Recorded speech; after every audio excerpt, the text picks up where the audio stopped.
Students, कैसे आप लोग? आई होप कि अच्छे होंगे और आपकी बोर्ड प्रिपरेशन बहुत अच्छी चल रही होगी।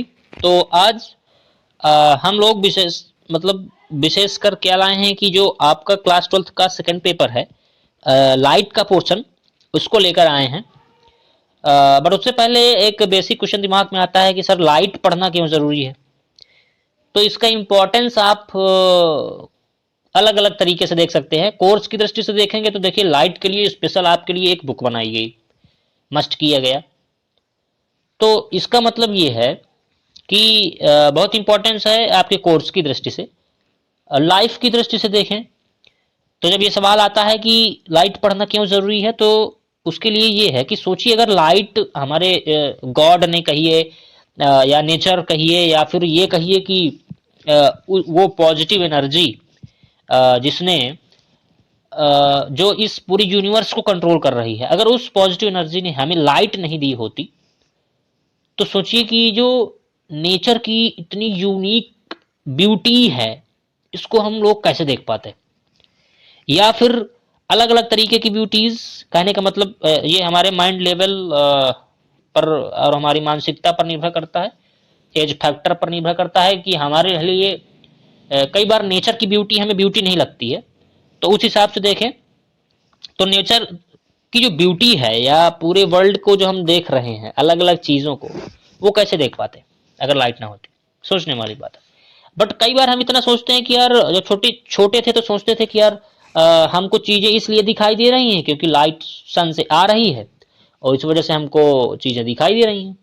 बट क्या एक्चुअल में ऐसा है? क्या एक्चुअल में ये अधूरा प्रोसेस है। कंप्लीट प्रोसेस ये है कि लाइट सन से आ रही है, उस वस्तु पर पड़ रही है, ठीक है, इंसिडेंट हो रही है उस वस्तु पर, और वहां से रिफ्लेक्ट होकर फिर से हमारे आंखों पर जा रही है, और तब वो रेटिना के थ्रू इमेज बन रहा है और हमको वो वस्तु दिखाई दे रही है। एक्चुअल होल प्रोसेस ये है। प्रोसेस केवल इतना नहीं है कि लाइट आ रही इसलिए वस्तु दिखाई दे रही, नहीं, वहां से लाइट आ रही है, वो रिफ्लेक्ट हो रही है उस वस्तु से, उस वस्तु से रिफ्लेक्ट होकर हमारी आंख पर जा रही है, तब हमारी आंख उसको देख रही है। पहले ये भी सोचा करते थे जब छोटे थे कि यार मतलब हमारी आंख से रोशनी निकलती है, मतलब रेज निकलती हैं, वस्तु पर पड़ती हैं, फिर वो वस्तु हमें दिखाई देने लगती है। तो ऐसा सोचा करते थे। बट एक्चुअल प्रोसेस क्या है मैंने बता दी। सीधे चलते हैं हम अपने मतलब टॉपिक पर। और टॉपिक में देखें, सबसे पहले क्या है कि पूरी बुक या जो पूरी यूनिट है, पूरी यूनिट में ही देखा जाए तो क्या है, प्रकाश यानी लाइट। तो लाइट को अगर अच्छे से जान लेते हैं तो एक बहुत बड़ा काम, मतलब बेसिक को जान लेते हैं तो चैप्टर को इंटरेस्टेड बनाया जा सकता है। अगर बेसिक हम जानकारी ले लिए तो फिर चैप्टर को इंटरेस्टेड बनाया जा सकता है। तो जरा देखें कि लाइट है क्या। तो वही जो आपने पढ़े थे 10th में, कुछ बेसिक चीज़ें हैं, लेकिन कुछ एक्स्ट्रा आज इस वीडियो में ज़रूर मिलेगा, क्योंकि इजी एक्स्ट्रा और यूनिक चीज़ों के लिए तो ये चैनल ही बनाया गया है। यही उद्देश्य ही इस चैनल को बनाने के, कुछ ऐसी चीज़ें भी दी जाएँ जो स्टूडेंट को अट्रैक्शन दे सके फिजिक्स की ओर। जैसे, तो चलिए देखते हैं कि पहले लाइट क्या है। तो पहला पॉइंट ये है कि प्रकाश यानी लाइट एक प्रकार की एनर्जी है, ऊर्जा है, जो हमारी आंखों में ऐसी संवेदना उत्पन्न करती है जिससे वस्तुएं स्पष्ट रूप से दिखाई देती। तो वही जो प्रोसेस मैंने बताया, हमारी रेटिना पर एक ऐसी संवेदना उत्पन्न करती है जिससे कि वस्तुएं हमें स्पष्ट रूप से दिखाई देती हैं। मतलब वहां इमेज बनती है रेटिना पर और वो वस्तुएं हमें दिखाई देने लगती हैं। तो प्रकाश में वो गुण है कि हमारी जो आंख की इंद्री, यानी ये कहें कि किसी इंद्री को जगाने की का जो गुण है वो लाइट में, हमारी हमारी रेटिना पर जाके उस इमेज बना देती है। ये लाइट में क्वालिटी है। तो पहला पॉइंट हो गया। इसके बाद दूसरा पॉइंट ये है, बढ़िया पॉइंट है, कि प्रकाश को गति के लिए किसी माध्यम की आवश्यकता नहीं होती। मतलब अगर प्रकाश को गति, ये कहें कि प्रकाश हमें सीख डेली लाइफ में क्या सीख देता है, डेली लाइफ में सीख ये देता है कि सेल्फ डिपेंडेंट होना चाहिए हमें। मतलब प्रकाश एक उदाहरण है सेल्फ डिपेंडेंट का। लाइट को चलने के लिए, आगे बढ़ने के लिए किसी की भी जरूरत नहीं, किसी माध्यम की जरूरत नहीं। इसी तरीके से हमें भी सेल्फ डिपेंडेंट बनना चाहिए और लाइफ में आगे बढ़ने के लिए हमको किसी की आवश्यकता ना हो, किसी के सहारे की आवश्यकता ना हो, अपने बल पर आगे बढ़े। तो चलिए देखें कि जो प्रकाश को गति के लिए किसी माध्यम की आवश्यकता नहीं होती, तो इसका क्या मतलब है। तो कहने का मतलब ये कि जब सन यहां यहां आइए थोड़ा सा, देखिए यहां, या पहले पॉइंट्स को देख लीजिए, एक एक पॉइंट को एक्सप्लेन करता। अगला पॉइंट है निर्वात में प्रकाश की चाल 3 × 10⁸ मीटर पर सेकेंड होती है। ठीक, तो कहेंगे सर एक शब्द आया है निर्वात, क्या है, वैक्यूम क्या है, बड़ा सुना है सर शब्द, बस सुनते ही आ रहे हैं, ज्यादा जानकारी नहीं है। तो जरा किसी वर्ड, कोई वर्ड बनाया गया है तो सेंसिबल वर्ड्स होता है। जैसे आपका नाम दिया गया है तो नाम का कोई ना कोई अर्थ होगा। वो बात अलग है कि आजकल ऐसे नाम भी चले हैं जिनका कोई अर्थ ही नहीं है, मगर जो नियम है नाम रखने का उसका एक सेंस होता था, कुछ अर्थ जरूर निकलेगा। जैसे निर्वात शब्द दिया गया है, इसका अर्थ है, तो जरा हम लोग हिंदी पढ़े होंगे तो वहां पढ़े होंगे संधि विच्छेद करना। तो जरा निर्वात शब्द का संधि विच्छेद करिए तो देखिए क्या आता है, निहि प्लस वात, और निहि मतलब नहीं, वात मतलब हवा, यानी जहां हवा भी ना हो। यानी जैसे मान लीजिए कोई बॉटल ले लें और खाली बॉटल है, तो हम पूछते हैं कि भाई इसमें क्या है, तो छोटी क्लासेस में आप कह देते हैं सर इसमें कुछ नहीं है। तब टीचर ने बताया कि नहीं बेटा ऐसा नहीं है, इसमें है कुछ जो हमें दिखाई नहीं दे रहा। क्या, वायु, एयर। यानी जहां कुछ भी नहीं है वहां एयर जरूर होती है, जहां कुछ भी नहीं होता वहां एयर जरूर होती है। लेकिन निर्वात शब्द जब आ जाए तो इसका मतलब वहां एयर भी नहीं है, यानी कुछ की तो बात छोड़िए, एयर भी नहीं है। तो निर्वात मतलब नहीं प्लस वात, नहीं मतलब नहीं, वात मतलब हवा, यानी जहां हवा भी ना हो उस जगह पर प्रकाश की चाल 3 × 10⁸ मीटर पर सेकेंड होती है, यानी लगभग 3 लाख मीटर पर सेकेंड। यानी ओवरऑल 3 × 10⁸ मीटर पर सेकेंड। लाख में तो किलोमीटर में पहुंच जाएगा, ठीक है, उसको चेंज कर लीजिएगा आप। अगला है प्रकाश सीधी रेखा में चलता है। हाँ ये पॉइंट है, प्रकाश सीधी रेखा में, 10th में आपने पढ़ा होगा। लेकिन यहां मैं एक चीज बता दूं कि ये चीजें लिखी जरूर गई हैं, मगर 100% प्रकाश सीधी रेखा में नहीं चलता है, ये भी जान लीजिए आप लोग। 100% प्रकाश सीधी रेखा में नहीं चलता है, तो चलता है मगर 100% नहीं चलता। अच्छा, चलने के लिए क्या उदाहरण लें, तो चलने के लिए सिंपल उदाहरण लिए जा सकते हैं, जैसे कि मान लीजिए कि ये दो इस तरह से कागज के, नहीं, यहां पर एक आप ले लीजिए लैंप या मोमबत्ती, कैंडल जिसको कहते हैं, ये कैंडल जल रही है, ठीक है, और यहां ये गत्ते ले लीजिए कागज के, इस तरह से सामने एकदम रहेंगे, और मान लेते हैं कि यहां एक होल है। तो यहां अगर होल है, ये होल है, तो यहां लाइट जल रही है, तो यहां आप इधर देखेंगे, इधर यहां पर कि जो लाइट आ रही है वो सीधी रेखा में इस तरह जा रही होगी। अच्छा, मान लेते हैं अगर थोड़ा सा भी इसको हम ऊपर नीचे कर दें, इस वाले को, पेज को थोड़ा सा ऊपर नीचे कर दें, तो ये लाइट जाना बंद हो जाएगी। इसका मतलब क्या हुआ, इसका मतलब ये हुआ कि लाइट सीधी रेखा में ही जा रहा है। क्लियर हो गया, यानी यहां से ये क्लियर हो गया कि लाइट, प्रकाश सीधी रेखा में ही चलता है या सरल रेखा में ही चलता है। तो सर अगर ऐसी बात है तो एक तरफ आप कह रहे हैं कि प्रकाश सीधी रेखा में चलता है, और फिर एक तरफ आप कह रहे हैं कि 100% नहीं चलता है। तो देखिए छोटी क्लास होती, जैसे 10th होता, 9th होता, तो मैं यही कहता कि यहाँ प्रकाश सीधी रेखा में चलता है, इतना जानिए, इतना आपके लिए सफिशियंट है। बट इंटर की जो क्लास है वो स्टैंडर्ड क्लास है, इसके बाद फिर आप रिसर्चेस की फील्ड में जाएंगे, स्पेशल कोर्सेज करने के बाद सीधे रिसर्चेज में आप पहुंच जाते हैं। तो यहाँ सोचने की बात है कि यहाँ पर ये चर्चा करना उचित है कि नहीं 100% नहीं होता। जैसे कैसे इसको कैसे जाने कि 100% नहीं होता। जैसे मान लीजिए कि लाइट कहीं मान लीजिए सीधी रेखा में जा रही है।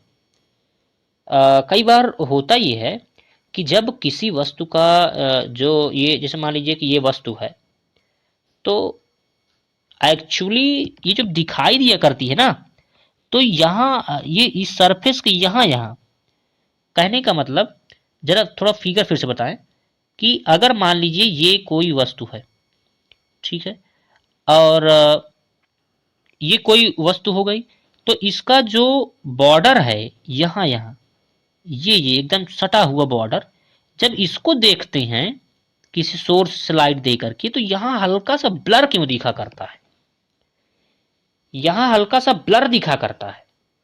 तो अगर प्रकाश एकदम सीधी रेखा में ही चलता है तो फिर उस वस्तु का क्लियर एकदम प्रतिबिंब दिखना चाहिए था, क्लियर। लेकिन नहीं, वस्तुओं को जो इज है यानी किनारे का जो पोर्शन होता है, नॉर्मल पोर्शन, तो वो हमें क्या दिखता है, ब्लर दिखता है। यानी वहां से शक होता है कि नहीं लाइट सीधी रेखा में चलती है, बात सही है, बट 100% सीधी रेखा में नहीं चलती है। और इसका अच्छा उसका रीजन भी है, बड़ा अच्छा समझने का रीजन बता दूं कि बाद में भाई शुरुआत में नहीं पता था, बाद में पता चला कि जो प्रकाश है उसका वेव नेचर भी है, पार्टिकल नेचर भी है, तरंग नेचर भी है, और कण नेचर भी है।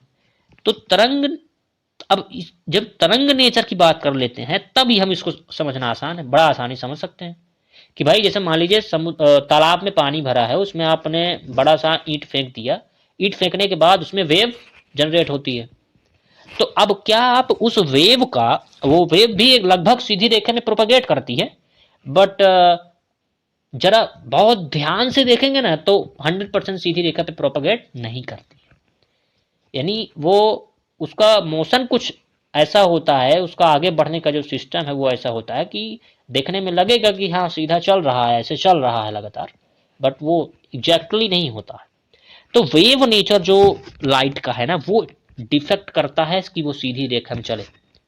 वहां से ये शक होता है कि अगर वेव नेचर है तो कुछ ना कुछ, तो फिर तो एकदम सीधा तो नहीं चल सकता है, एकदम स्ट्रेट तो नहीं चलता है, कुछ ना कुछ उसमें कमियां हैं, और इसीलिए हमें चीजें थोड़ा सा किनारे में ब्लर दिखी करती। तो खैर हमने बता दिया। उसके बाद प्रकाश विद्युत चुंबकीय तरंगों के रूप में चलता है। अगला पॉइंट देख रहे होंगे आप स्क्रीन पर कि जो प्रकाश है वो विद्युत चुंबकीय तरंगों के रूप में चलता है। अब सवाल आया होगा कि सर विद्युत चुंबकीय तरंग क्या है, प्रकाश क्यों और कैसे विद्युत चुंबकीय तरंगों के रूप में चलता है, सारा कुछ एक्सप्लेनेशन इस वीडियो में मिलेगा।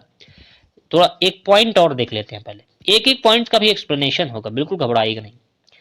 प्रकाश, अगला पॉइंट है कि प्रकाश को पृथ्वी तक पहुंचने में कितना समय लगता है, 8 मिनट 16 सेकेंड्स लगते हैं, ये जानकारी है। अब हम थोड़ा सा आ जाते हैं कि ये जो वर्ड्स आए हैं, जैसे शुरुआत से देखें तो एक हमने कहा था कि हाँ माध्यम की आवश्यकता नहीं होती, और प्रकाश को चलने के लिए माध्यम की आवश्यकता नहीं होती, निर्वात क्या होता है, सीधी रेखा में चलता है, तो इसका एक्सप्लेनेशन हम बड़ा अच्छे से कर ही चुके हैं। प्रकाश एक विद्युत चुंबकीय तरंगों के रूप में चलता है, इसका क्या रीजन है, और क्या मतलब पृथ्वी तक पहुंचने में प्रकाश को 8 मिनट 16 सेकंड्स लग जाते हैं। तो क्या होता अगर पृथ्वी और सन के बीच में ऐसा क्या होता कि इससे भी कम समय लगता, अगर ऐसा होता तो कम लगता, या ऐसा होता तो और ज़्यादा भी लग सकता था टाइम, इतना ही क्यों लगता है, इन पर थोड़ा चर्चा करेंगे। उसके लिए ये फिगर थोड़ा देखिए आप, कहीं थोड़ा और जूम कर दें, देखिए इस फिगर को यहाँ आप देखिए, तो देखिए ये क्या है, हमने यहाँ पर सन को लिया है, ठीक है, सन को लिया है, अच्छा ठीक है, चलिए सन को ले लिए। अब सन से क्या होता है, रेज आ रही हैं, कहाँ आ रही हैं, कहाँ इंसिडेंट हो रही हैं रेज, ये सन हो गया। यहां से रेज आ रही हैं, ये आ रही हैं, कहां आ रही हैं? अर्थ में आ रही हैं। अब प्रॉब्लम ये है कि मान लीजिए जो सन है, अब ये हमारी अर्थ है, ये अर्थ है, तो अर्थ से ऊपर कुछ मीटर तक क्या होता है हमारे अर्थ के पास? वायुमंडल होता है। ये वायुमंडल है, ठीक है, वायुमंडल हो गया। अब अगर ये वायुमंडल है, ये जो वायुमंडल है, तो यहां क्या होते हैं? यहां तो एयर भी मौजूद होती है, धूल के कण भी होते हैं, सारा कुछ होता है। अच्छा ठीक है, बट उसके ऊपर क्या है? सन और हमारे वायुमंडल के बीच में क्या है? तो क्या है? वैक्यूम। क्या है? निर्वात। अब निर्वात क्या है? मैंने बताया, निहि प्लस वात। निहि मतलब नहीं, वात मतलब हवा, यानी जहां हवा भी नहीं है, यानी यहां कोई हवा नहीं है, यहां कुछ नहीं है, एकदम निर्वात है। तो ये जो थ्री, जैसे आपसे पूछ लिया जाए कि सर किसी कोई सर आपसे पूछ लें कि सन से पृथ्वी तक जो सूर्य आता है, तो उस पूरे के दौरान, सन से पृथ्वी तक आने के दौरान उसकी स्पीड कितनी रहती है? तो बच्चे सीधा लर्न किए रहते हैं, सर जी सन से जो लाइट आती है, प्रकाश की चाल 3 × 10⁸ मीटर पर सेकेंड होती है, बस, और हम कुछ नहीं जानते। होती है तो होती है, क्योंकि हमने छोटी क्लास में पढ़ा। तो एक्चुअली ऐसा नहीं है। देखिए वो जो 3 × 10⁸ मीटर पर सेकेंड है, वो कहाँ की है? वो निर्वात की है चाल। वायुमंडल की चाल अलग होती है, वायुमंडल में प्रकाश की चाल घट जाती है, और जबकि निर्वात में ज्यादा रहती है, क्योंकि वायुमंडल में धूल के कण, वायु भी रहती है, तो वहां क्या है कि रेजिस्टेंस हो गया ना, यानी आपको कोई रोक रहा है, आपको कोई विरोध करने वाला हो गया, तो विरोध करने वाला हो गया तो फिर आपकी स्पीड वहां कम हो जाएगी। और जब कोई पूरा रास्ता क्लियर है तो सीधे आप बड़ी स्पीड से चले जाएंगे। तो 3 × 10⁸ ये कहाँ की है? स्पीड ध्यान दीजिएगा, निर्वात की है, न कि वायुमंडल की। ठीक है, तो यहां तक वायुमंडल के पहले तक, यानी यहां तक क्या रहता है? ये यहां तक स्पीड 3 × 10⁸ मीटर पर सेकेंड रहती है, लेकिन जब वायुमंडल में आती है तो फिर स्पीड कम हो जाती है। तो पहली चीज तो ये हो गया। अब थोड़ा जरा गौर करिए कि अगर इसका मतलब ये क्लियर हो गया ना कि जो लाइट है वो सेल्फ डिपेंडेंट है, मतलब अगर निर्वात भी है, माध्यम कोई माध्यम नहीं है, ना जल है ना हवा है, कुछ नहीं है, तो भी उसको किसी के सहारे की जरूरत नहीं, वो आगे बढ़ जाएगा। और अगर वायुमंडल, वायु भी आ गई तो भी उसको कोई दिक्कत नहीं। सेल्फ डिपेंडेंट इंसान क्या होता है कि तुम हमारी मदद ना करोगे तो भी ठीक है, मदद कर दोगे तो भी ठीक है, दोनों चीज। तो अगर आप एयर आ गई तो भी ठीक है, नहीं थी तो भी ठीक है, हमें आगे बढ़ना है, बस बात खत्म। ये है। तो इसीलिए कहा जाता है कि प्रकाश के लिए माध्यम की आवश्यकता नहीं होती। देख ही रहे हैं आप, निर्वात में क्या था? कोई माध्यम नहीं था, फिर भी उसने लगातार जारी रखा आगे बढ़ना। इसका मतलब यहां से क्लियर हो गया ये पॉइंट। ये जो पॉइंट अभी हमने कहा था कि हम आपको एक्सप्लेन करेंगे, ये प्रकाश को गति के लिए किसी माध्यम की आवश्यकता नहीं होती। ये पॉइंट हमने कहा था कि अभी एक्सप्लेन करेंगे। प्रकाश को गति के लिए किसी माध्यम की आवश्यकता नहीं होती। क्लियर हो गया होगा अब माध्यम की आवश्यकता कैसे नहीं होती। निर्वात का मतलब हमने बता दिया। अच्छा, अगला पॉइंट है प्रकाश एक विद्युत, मतलब प्रकाश विद्युत चुंबकीय तरंगों के रूप में चलता है। तो ये क्या है? इससे पहले हमको जानना पड़ेगा कि विद्युत चुंबकीय तरंग क्या है। हाँ, तो मैं ये कह रहा था कि प्रकाश को पृथ्वी तक पहुंचने में 8 मिनट 16 सेकंड लगते हैं। इसका मतलब आप समझ सकते हैं कि जब तक प्रकाश निर्वात में रहा होगा तो बड़ी तेज स्पीड से चल रहा था, लगभग 3 × 10⁸ मीटर पर सेकेंड से चल रहा था, तो उसको कम समय लगा होगा। समय ये जो बढ़ गया ना, ये कहाँ बढ़ गया? वायुमंडल में, क्योंकि धूल के कणों से भी टकराता है, वहां उसका रिफ्लेक्शन होता है, वहां उसका कई स्कैटर होता है वो लाइट, और तब जाकर के काफी विरोध का सामना करते हुए अर्थ तक पहुंचता है।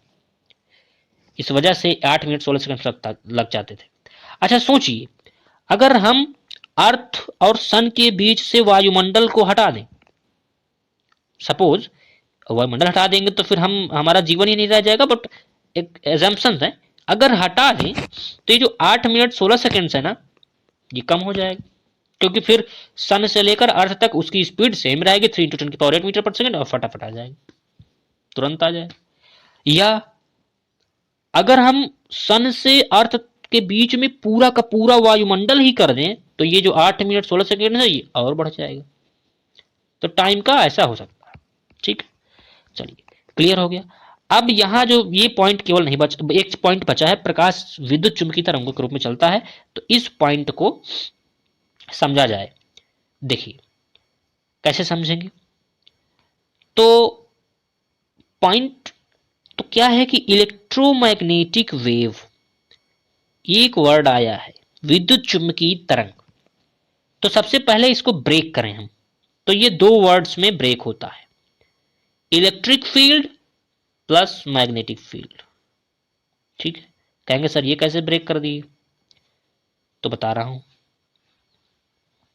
तो एक्चुअली ये जो ब्रेकिंग का इसका सिस्टम है वो ये है, इलेक्ट्रोमैग्नेटिक वेव में कब जनरेट कब होती है, कहां कहां इसका जनरेशन हो जाता है। तो जिसका जनरेशन तब होता है, जैसे मान लीजिए जब कोई चार्ज कांस्टेंट मोशन करता है, जब कोई चार्ज क्या करता है, कांस्टेंट मोशन, यानी जैसे ये पार्टिकल है, सन्स, भाई देखिए हम जानते हैं कि लाइट क्या है, उसमें फोटोन के फॉर्म में चलता है,